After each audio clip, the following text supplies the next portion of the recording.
On 21st October 1943 in Singapore, Bose proclaimed the formation of the Provisional Government of Azad Hind. Yet again, the Cathay Theatre was filled to capacity as Netaji and his cabinet of ministers took the oath of allegiance. In a voice choked with emotions, the leader declared, "In the name of God, I take this sacred oath that to liberate India and the 38 crores of my countrymen, I, Subhas Chandra Bose, will continue this sacred war of freedom till the last breath of my life." Yes, the oath that Netaji took was fulfilled in both ways. Netaji led INA to a bloodshedding war of freedom against British Indian Army and finally disappeared behind a story of his death in a plane crash. But indeed, he was alive, and the fear of INA was also alive in the mind of the British rulers. India got freedom subsequently in 1947. Then we started forgetting Netaji, and our leaders did their best to erase the legacy of Netaji, INA, and Azad Hind government. We even still remain unaware about the destiny of our beloved leader. So, on this auspicious day of Netaji's birthday, I would like to recall such a great legacy of INA, the Rani of Jhansi Regiment, and their contribution in our freedom. Hello friends, I'm Samriddhi Banerjee. Welcome to my channel The Mad Reader. Today I'm going to narrate an article published in Netaji Subhas Chandra Bose, The Singapore Saga, written by Joyce Chapman Lebra, Professor Emerita, University of Colorado. Courtesy Netaji Research Bureau. The Rani of Jhansi Regiment. Singapore was electrified when Subhas Chandra Bose arrived first by German, then Japanese submarine in the summer of 1943. On July 4th, he issued his stunning summons before a packed audience to all Indians in the Southeast Asia to rise and join the struggle to free India from the bonds of British rule. His reputation for revolutionary political acts in India and his total dedication to the cause of liberating India had preceded him. Those who heard his sonorous call, not only in Singapore but in Malaya and Burma as well, were electrified and responded in the hundreds, then thousands. His appeal drew soldiers of the Indian National Army and civilians as well, all feeling the magic of his charisma and responding without hesitation. The Indian National Army, though founded initially by a young Japanese major, Ivoichi Fujiwara, in cooperation with Mohan Singh of the British Indian Army, had languished when Mohan Singh encountered difficulty in dealing with the Japanese occupiers after Fujiwara was posted elsewhere. Netaji's battle cry was "Chalo Delhi," and his stentorian voice reverberated with the words, "If you will always follow me in life as well as in death, then I will lead you onto the way to victory and freedom." The officers and men of the Indian National Army pledged their loyalty to Netaji and formed the nucleus of burgeoning numbers of the INA. But Netaji had something more in mind for the female half of the population. At public meetings of 6th and 9th July, he revealed his pet project when he called on all Indian women to rise and complete the work the great Rani undertook in 1857.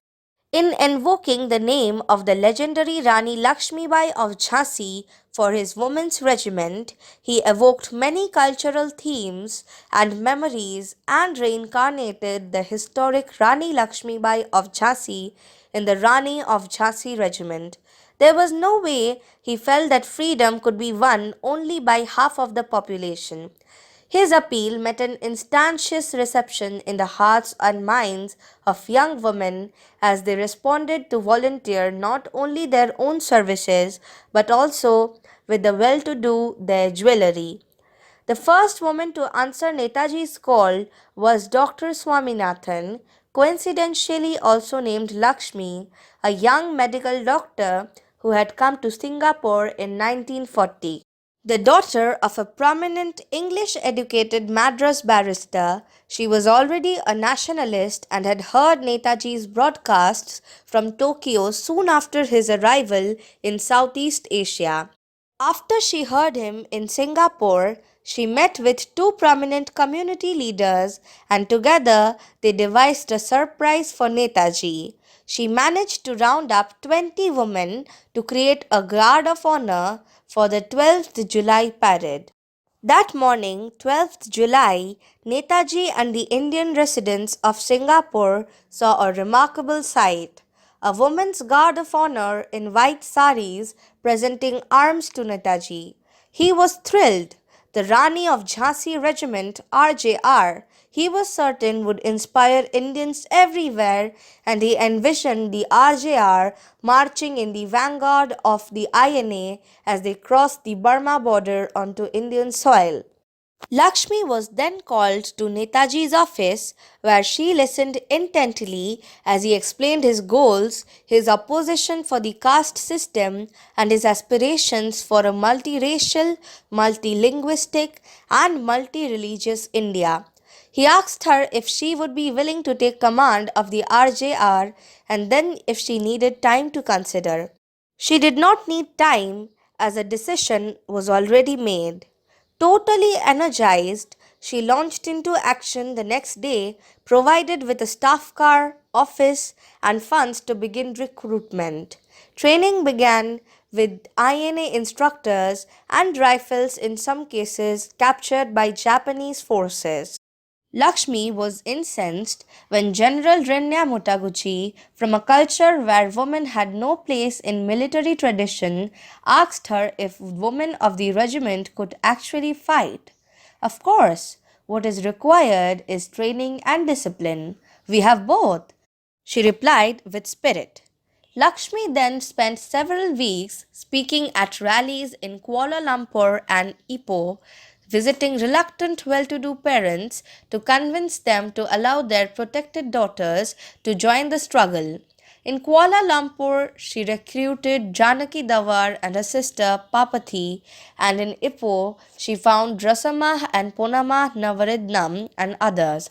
Most of the officer corps of the RJR was drawn from this group of well educated young women from Singapore, Malaya, and Burma. Lakshmi remarks of them.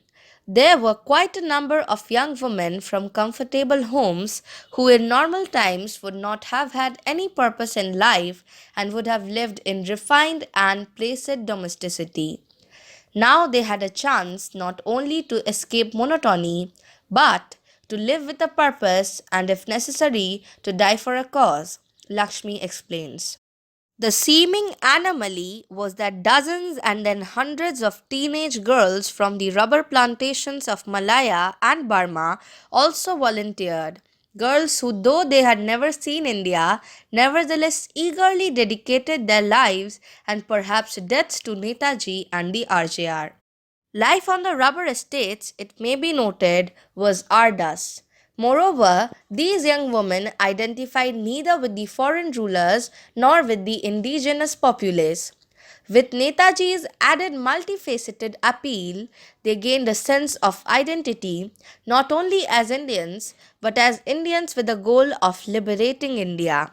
For all these women, whether educated or not, youth was a time for idealism and adventure. As many as 1,000 embraced the opportunity. When Janaki Dawar heard Netaji speak at a rally in Kuala Lumpur, she hastened to the podium and was the first to remove her gold earrings and place them at his feet, and others soon followed suit. At home, she worried that her mother would notice that she was without her jewelry, but her father defended her against her mother's wrath, and Janaki persuaded her parents to invite Lakshmi to tea. Janaki joined the regiment and rose to be the second in command of the RJR and played a crucial role in the training of troops and during the retreat from Rangoon. Rasama Navarednam, who signed up in Ipoh with two sisters, explains her motivation. We were already psychologically and emotionally and intellectually prepared. You had the desire to be a part of this great movement for freedom of one's country. I wanted to die for India. Training of the RJR was rigorous and grueling. Military drill and weapons training were a part of a daily regiment that began at 6 a.m. Weapons included rifles, hand grenades, Bren guns, Tommy guns, pistols, mortars, anti aircraft guns, and bayonets. In the afternoon, INA officers gave lectures on military history. Route marches at night carrying backpacks were part of the curriculum.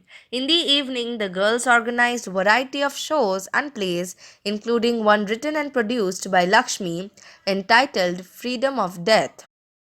In December 1943, Netaji moved the headquarters of both the INA and the Free India Provisional Government to Rangoon, and he called on Lakshmi to open a camp for the RJR in Thingyangyun, a Rangoon suburb. Instructors and nurses were a part of the Rangoon contingent of the RJR. They traveled overland, partly on the Thai Rangoon Railway, the notorious Death Railway.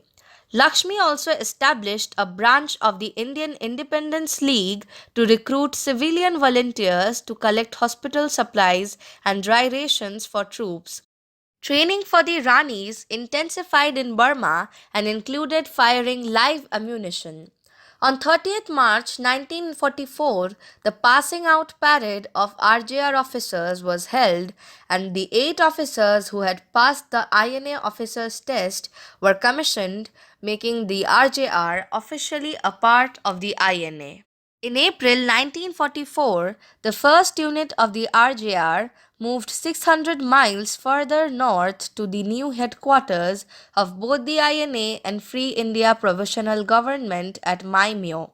On 15th April, Lakshmi left for Rangoon with 2 other officers and 6 other tranks by truck convoy, sleeping in trucks at villages en route. On the evening of 3rd May, the RJR barracks were bombed and reduced to rubble. The women had heard the bombers and rushed out to their air raid shelter, enabling all to survive. The Enfield rifles were too heavy for slightly built Tamil girls and were by this time replaced by lighter Canadian or Dutch rifles captured by the Japanese in Indonesia. The major part of the history of the RJR occurred between March 1944 and August 1945 when the war ended. By this time and even earlier, the INA and Japanese troops were on the defensive, unable to push back British Indian troops who had air cover and superior supply lines. Heavy INA casualties coming into hospitals from the front occupied nurses and even troops of the RJR. Added to these logistic problems was the weather factor when monsoon rains rendered the jungles nearly impassable and infested with leeches and snakes. Lakshmi and others were eager to join their INA brothers on the front lines, and with 4 others, she appealed to Netaji with a petition signed in their own blood. By this time, however, the retreat south from Maimyo had begun. When Netaji announced the retreat to the RJR, many made agonized protests. No, I don't want to go back. I want to fight for India, Janaki said to Netaji. Retreat, however, was unavoidable. Janaki commanded RJR troops on an epic 26-day retreat through the jungles of Burma and Thailand, initially on a goods train, but when it was bombed, slogging through the mud and jungles on foot. They carried heavy backpacks and often went without food. Going is heavy and we are night birds, Janaki recorded in her diary. There are plenty of guerrilla troops in the area and we must be prepared to fight. Netaji accompanied the 500 girls on the long march, and Janaki felt she had to take care of him as he was heedless of his own welfare and health. During the train journey of the march, 2 girls were killed when the train was attacked, the only fatalities suffered by the RJR. Rather than join the march back, Lakshmi told Netaji she preferred to go where she could be of service, and her story continues at a hospital in Kalau and other points for several more months in Burma. At one point, when she and two others were captured by Japanese forces and tied to a tree, she expected to be executed. Instead, she was saved when a Japanese officer recognized her from a photograph in a magazine and ordered her released. She survived to continue her medical practice and to work for the welfare of veterans and women in Kanpur, India.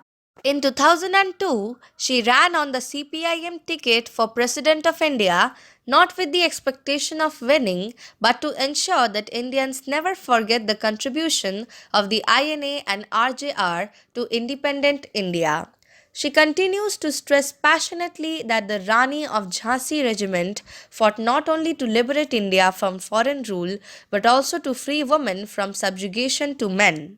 In his revolutionary summons to battle to all Indian women in Southeast Asia, Netaji encapsulated many echoes and cultural elements: reverence for the cosmic mother and Bharat Mata, belief in the cosmic female power of Shakti, faith in the plethora of mother goddess, the appeal of the symbol of martyrdom in the shedding of blood, and the agency of gender.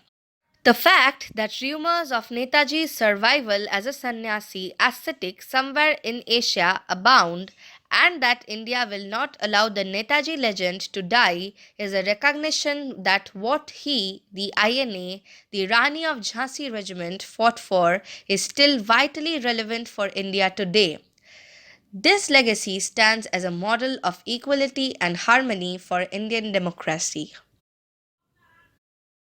Well, that's the end of this article. I have provided the link to the website in the description from where you can get these and many more other interesting articles of Netaji. Thank you.